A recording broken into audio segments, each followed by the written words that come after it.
Hello, future kindergartners. I hope you waited to listen to this story and that it is the night before kindergarten. And I would like to read you a bedtime story called The Night Before Kindergarten by Natasha Wing. It has a very silly ending.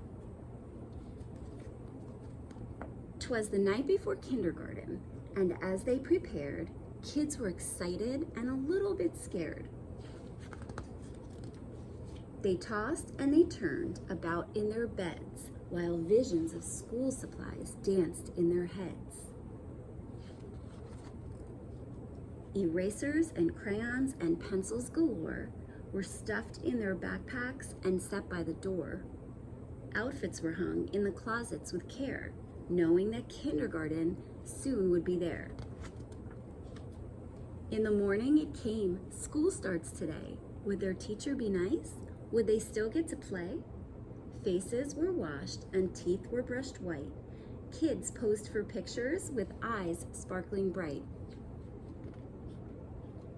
Parents packed snacks and kids hopped in cars as if they were boarding a spaceship to Mars. Some kids brought blankets or their favorite stuffed bear in hopes they could nap like they did in daycare. Their parents exclaimed, "You're big kids now. Let us hold your bears and blankies for now." The parents were worried their children would cry if they left them at school with just a goodbye.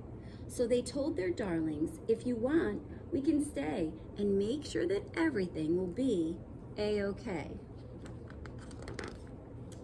The teacher then greeted each one with a smile and invited the students to stay for a while. The room was all filled with toys, books, and maps, but where were the beds for the mid-morning naps?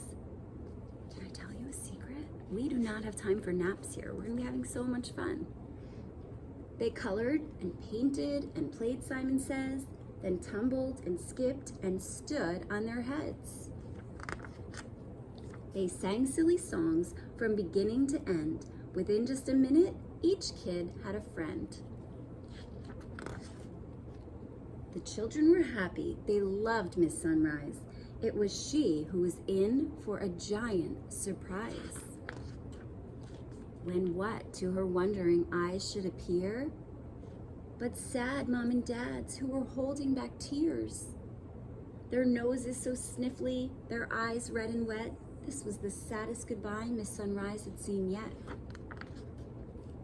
She gathered the grown-ups on the magical rug and then sent them away after one final hug. The children all waved from the door of the school. "Don't cry, Mom and Dad. Kindergarten is cool." I hope that you will agree with me once you get here that kindergarten is cool. I hope you have a great night, and I cannot wait to see you tomorrow morning.